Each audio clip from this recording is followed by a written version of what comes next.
Alright, well, yes, I'm well aware that this is a rather belated review because this one has been out for quite a few weeks now, but better late than ever, I should say, right?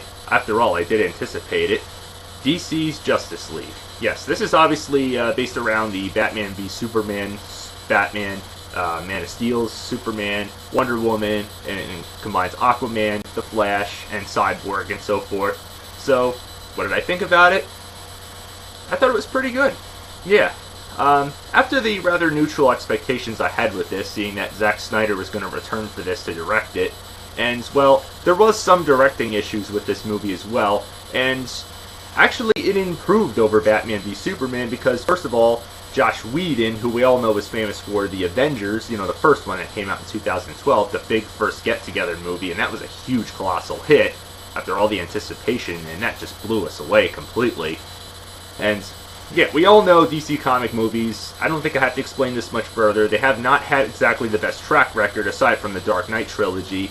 Any of the other films are either mixed or kind of negative in comparison. I mean, although Wonder Woman was the biggest surprise hit this year, I mean, that was colossal because it didn't try too hard. And, well, just watch my review on it.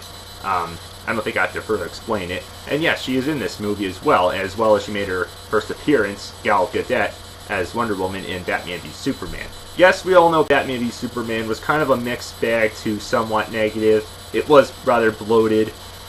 It had some good aspects, some good fight scenes, but it was kind of not as good as it, people had anticipated it. I thought it was decent, just okay. Ben Affleck's performance was surprisingly good, and in this film, it's no exception either. I especially love the first scene when you see Batman.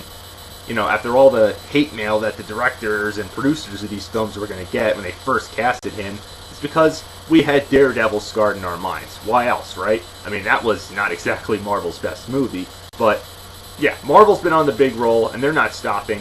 DC Comics is kind of getting their act together a little bit. So, after hearing the somewhat mixed reactions with this movie and a 40% on Rotten Tomatoes, I was kind of iffy, and I was like thinking, ugh, did Zack Snyder really screw up? Is it really almost as bad as Batman v Superman? After seeing this one, I was actually kind of surprised. First of all, yes, there's a lot of characters to develop in this movie, so it's going to be a little bloated, but I don't think it's as bloated as Batman v Superman. They give each character their screen time. The initiatives are pretty good. Ben Affleck's performance, as I said, was really good. Even in the opening scene when he fights that one thug and he comes across, the one scout from space, it was dark and gloomy, and yeah, that might be the main criticism with this movie, that might be a little too dark and gloomy, but I think that's the right tone, and it was kind of the complainable aspect of Batman v Superman, that it was a little too dark, and I kind of agree with that a bit. So, but otherwise, the fight scenes and the development with all the characters are great, especially Wonder Woman, when she goes in and stops the thugs from shooting up all the people, and stops the bomb from going off. That was a great introduction right there to the film. With Superman, on the other hand, I felt like it was kind of a bit of a copycat with, making it like a first-person view from, not really first-person, but found footage view, kind of like how Spider-Man Homecoming did their thing, with the whole, and it just asked him, like, how do you feel protecting, saving the Earth and all that, and it was just a short clip. And of course, because Zack Snyder directed this movie, you expect a lot of that slow motion with a bit of that dramatic music in there. And, but overall, I'd say the plot was pretty well put together for the most part. I like how Batman is basically the leader of the whole clan, how he recruits everybody, kind of the same way Nick Fury does with the Avengers. And I know I'm really comparing it to Marvel quite a lot. And speaking of Marvel, yes, I did see the trailer for the next Avengers movie, but let's not go off track here. The way he recruits everybody is pretty clever, but the characters are kind of a little bit stereotypical. Batman's like the leader, Wonder Woman is like the optimistic type, and she knows about everything, the history, as well as Aquaman, who's like the real tough guy, doesn't really care. He's like, oh, I don't care about humans, let the sea levels rise. I live in the water. Yes, Aquaman is getting his own movie, as you know, next year. Not till December, of course. And, of course, you got The Flash. Yeah, there were Easter eggs, of course, in Batman v Superman, which pretty much hinted this whole Justice League scenario.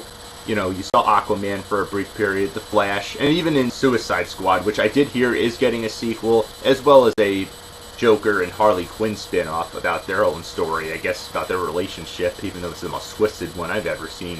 But anyway, yeah, you've seen the Easter eggs in all these films, and this film does have a few of them, but not many of them. I mean, it does have a lot of backstory involved, so it goes a little bit on the convoluted side for some parts, but once you get past all that, it's actually pretty enjoyable for the most part.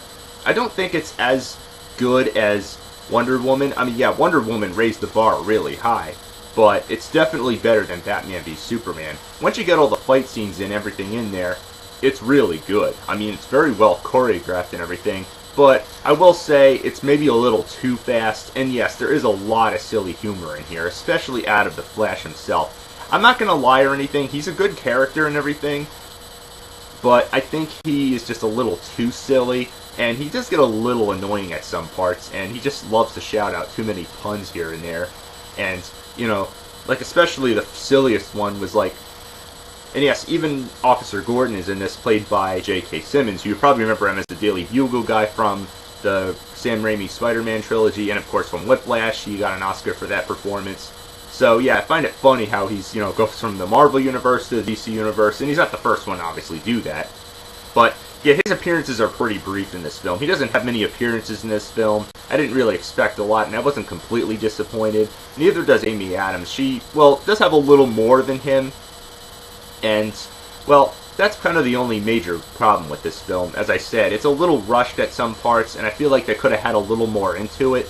You know, unlike Batman v Superman, which had a lot going on in it, like I said, but that had a lot more runtime. This one was a little more fast-paced, and as I said, that may be the biggest problem with this film.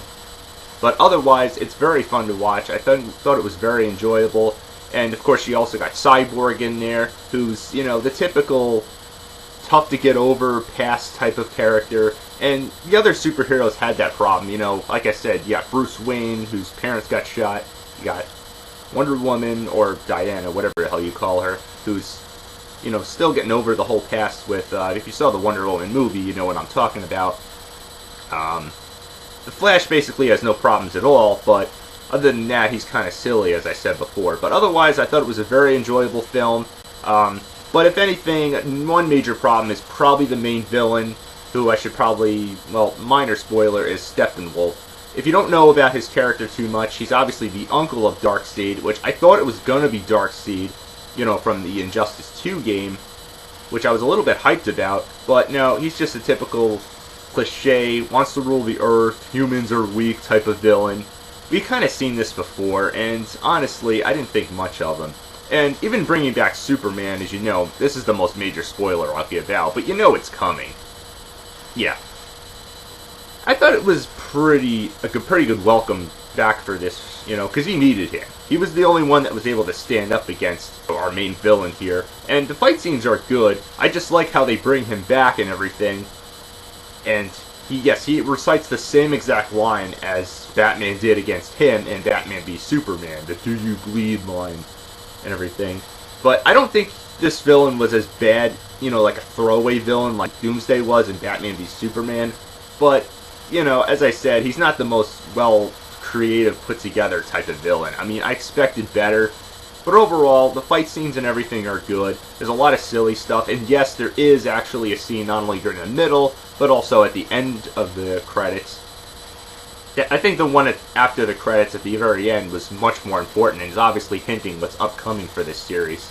It's kind of a shame this movie didn't make as much as expected. I did hear it did better than Batman v Superman. I mean, that started out good at the box office, and then it just kind of tanked. But overall, yes, better than Batman v Superman, and definitely better than Suicide Squad, but still not as good as Wonder Woman. I mean, that one really raised the bar so high, as I said before. I mean, that one was just...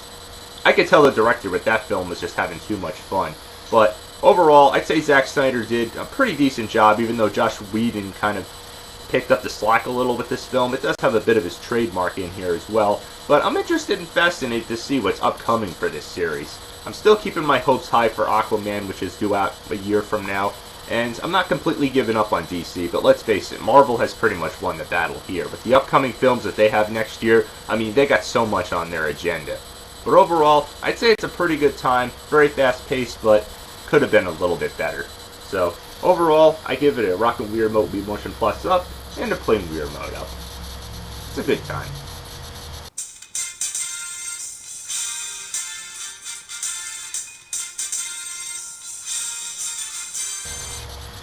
So, till next time, keep watching.